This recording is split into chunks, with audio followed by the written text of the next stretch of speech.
Paz, família, tudo bem? Você sabe a diferença entre viver a vontade de Deus e viver a permissão de Deus?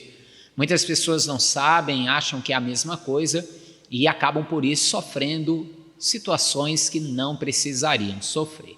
Eu sou Herman Temer, o pastor da família Atos 29, e é sobre isso que nós iremos falar neste vídeo. Veja bem, existe uma diferença muito clara entre viver a vontade de Deus e viver a permissão de Deus. Por exemplo, Deus, lá no início, não queria que Adão comesse do fruto da árvore do conhecimento do bem e do mal, inclusive o alertou sobre os perigos disso. Vamos ler? Veja aí, Gênesis capítulo de número 2, a partir do versículo 15 diz: O Senhor Deus colocou o homem no jardim do Éden para cultivá-lo e tomar conta dele. Mas o Senhor Deus lhe ordenou: coma à vontade dos frutos de todas as árvores do jardim, exceto da árvore do conhecimento do bem e do mal. Se você comer deste fruto, com certeza morrerá. Gênesis capítulo 2, do versículo 15 ao 17. Ficam aí duas perguntas então. Adão viveu a vontade de Deus ou a permissão de Deus? Lógico que ele viveu a permissão e você sabe a consequência disso. Você sabe o mal que isso gerou. Outro exemplo aí também, muito bom que podemos usar, é o fato do povo de Deus e o cativeiro da Babilônia. Não era da vontade de Deus que o seu povo fosse cativo para a Babilônia. Inclusive, Deus vai usar seus profetas para dizerem o que ele queria, a vontade dele, a vontade de Deus. Primeiro era que o povo não tivesse nem pecado, mas tendo pecado, que se convertessem, que se arrependessem, para que assim não precisassem ir para o cativeiro ou não sofressem o cativeiro como consequência da sua desobediência. Veja comigo aqui no livro do profeta Jeremias, no capítulo 25. Eu vou ler a partir do versículo 1. Jeremias recebeu do Senhor esta mensagem para todo o povo de Judá, no 4º ano do reinado de Joaquim, filho de Josias, rei de Judá. Nesse mesmo ano, Nabucodonosor, rei da Babilônia, começou a reinar. O profeta Jeremias disse a todo o povo de Judá e a todos os habitantes de Jerusalém: durante 23 anos, desde o 13º ano do reinado de Josias, filho de Amon, rei de Judá, até hoje, o Senhor me tem dado suas mensagens. Eu as anunciei fielmente, mas vocês não ouviram. Repetidamente o Senhor tem enviado seus servos, os profetas, mas vocês não ouviram nem prestaram atenção. Todas as vezes a mensagem foi a mesma: abandonem seus maus caminhos e suas más ações, só então habitarão nesta terra que o Senhor deu a vocês e aos seus antepassados para sempre. Não provoquem minha ira ao adorar deuses que vocês fizeram com suas próprias mãos, então não lhes farei mal algum. Mas vocês não me deram ouvidos, diz o Senhor. Provocaram minha ira ao adorar ídolos que vocês fizeram com as próprias mãos e trouxeram calamidade sobre si mesmos. Agora o Senhor dos Exércitos diz: porque não me escutaram, reunirei todos os exércitos do norte sob o comando do meu servo Nabucodonosor, rei da Babilônia.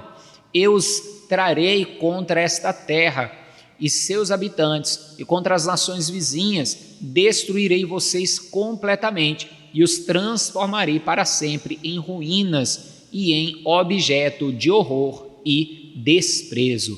Jeremias, capítulo 25, versículo do 1 ao 9. Veja que coisa, então, nós vamos ver que não era a vontade de Deus, mas pela permissão de Deus, como consequência da desobediência daquele povo, eles acabaram então no cativeiro. Podemos dizer que alguns homens foram honrados durante esse período de cativeiro? Sim, foram, mas a que custo? Quantos morreram? Outro bom exemplo, agora no Novo Testamento, é justamente o caso da igreja primitiva.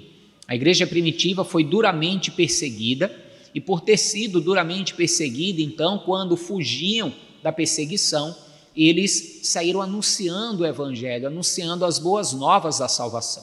E alguém pode até dizer: está vendo, pastor, olha aí, foi bom, foi bom porque assim eles anunciaram o evangelho. Mas essa não era a vontade perfeita de Deus, foi permissão também. Deus já os havia dado ordem.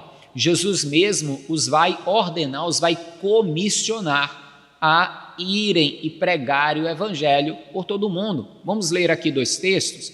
Marcos capítulo 16, versículo 15, que diz: Jesus lhes disse: vão ao mundo inteiro e anunciem as boas novas a todos. E ainda também em Atos dos Apóstolos, capítulo de número 1, versículo de número 8, a palavra de Deus diz assim: vocês receberão poder quando o Espírito Santo descer sobre vocês, e serão minhas testemunhas em toda parte, em Jerusalém, em toda a Judéia, em Samaria e nos lugares mais distantes da terra.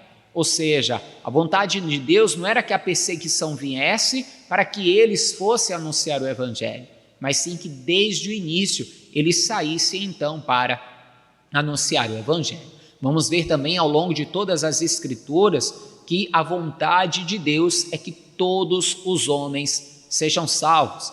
Veja o que Paulo escreveu a Timóteo. Primeira carta de Paulo a Timóteo, capítulo 2, do versículo 3 ao 5, diz assim: isso é bom e agrada a Deus, nosso Salvador, cujo desejo é que todos sejam salvos e conheçam a verdade, pois há um só Deus e um só mediador entre Deus e a humanidade, o homem Cristo Jesus. Como falei, 1 Timóteo capítulo 2, do 3 ao 5, ou seja, a vontade de Deus é que todos sejam salvos, mas você sabe muito bem, assim como eu, que nem todos, infelizmente, serão salvos, muitos acabarão condenados, muitos acabarão no inferno. E falando em inferno, uma das maiores provas de tudo isso, que é a diferença entre vontade e permissão de Deus, é o próprio diabo. O diabo ele vive debaixo da permissão de Deus e com certeza não é nada bom. Nós, como filhos, precisamos a cada dia buscar intimidade com Deus, conhecer a vontade de Deus, a vontade boa, perfeita, agradável do Senhor e assim vivê-la. Isso mesmo, precisamos buscar intimidade para conhecer e poder viver a boa vontade de Deus. Amém? Se você ainda não faz parte aqui desta família, se inscreva aqui no nosso canal. Não esqueça também de compartilhar esse vídeo para o maior número possível de pessoas. Já curta e deixe também o seu comentário. Forte abraço, paz do Senhor e viva Jesus!